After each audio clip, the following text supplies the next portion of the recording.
ভারতের প্রধানমন্ত্রী মোদি, নরেন্দ্র মোদি কিংবা গরু মোদি, তিনি স্ট্যাটাস দিয়েছেন যে বাংলাদেশকে সে স্বাধীন করেছে, ভারত স্বাধীন করেছে, আমাদের দেশের জনগণ স্বাধীন করেনি।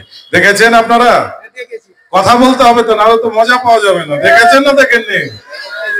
পেপার, পত্রিকা, মিডিয়া এটা নিয়ে সব আলোচনা সমালোচনা শুরু হয়েছে। তাহলে আমাদের দেশের 30 লক্ষ যে শহীদ প্রাণ দিয়েছে, জান দিয়েছে, তাহলে তারা কারা? মোদী সাহেবের কাছে প্রশ্ন করতে চাই, তাহলে তারা কারা?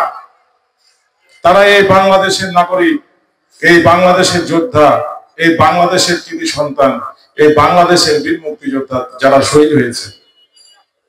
আমি মোদীকে হুঁশিয়ারি করতে চাই যে আপনি ভারতের, ইন্ডিয়ার প্রধানমন্ত্রী হতে পারেন, কিন্তু আপনি বাংলাদেশের কেউ না। আপনি কিন্তু বাংলাদেশের কেউ না। বাংলাদেশের দিকে যদি আপনি চোখ ছাড়েন, তা আপনার চোখ উপড়ে দিতে পারবে আমাদের এই বাংলার 18 কোটি জনগণ। আমরা কাউকে দেখে ভয় পাই না, পাই? আমরা কি মোদীকে দেখে ভয় পাই?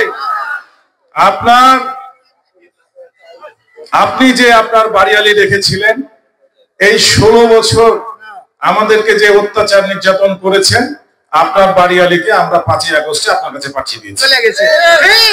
আপনারা কি তাকে আর নিবেন? নিতে চান?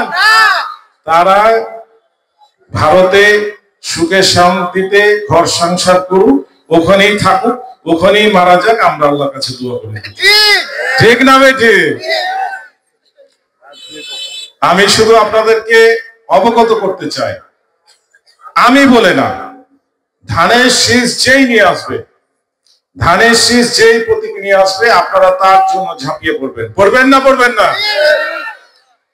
আপনারা ধানের শীষের প্রতীক অতি উর্বর, ধানের শীষের প্রতীককে যদি আপনি জয়যুক্ত করেন, তাহলে চাঁপাইনবাবগঞ্জে একটা অবস্থান শক্তিশালী যেমন হবে, আমাদের দেশনেত্রী বেগম খালেদা জিয়া ও তারেক রহমানও শক্তিশালী হবে।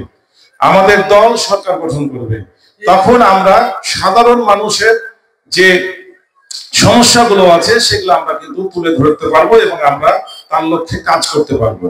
কিন্তু আপনাদেরকে একটু অবগত করতে চাই, আমি এই যে আজকে 14টা ইউনিয়নে যাচ্ছি, কারণ এটা আমি আমার জন্য যাচ্ছি না। আমার প্রাণপ্রিয় নেতা জনাব তারেক রহমান সাহেব আমাকে নির্দেশ দিয়েছেন যে পাঠান সাহেব, আপনি জনগণের মাঝে যান, জনগণের দোরগোড়ায় যান, জনগণ বলে দিবে কি আপনি কি চান। আপনাকে চাইতে হবে না, জনগণই নির্ধারণ করবে আপনি কোথায় যাবেন, কোথায় যাবেন। জনগণ যেটা চাইবে, আমি আপনাকে সেই প্রতিশ্রুতি দিচ্ছি, আমি আপনার সেটা বাস্তবায়ন করে দেবো। ঠিক না ভাই? ঠিক। আমি আরেকটু বলতে চাই, আমাদের খুশি হওয়ার কিন্তু খুব একটা কারণ নেই।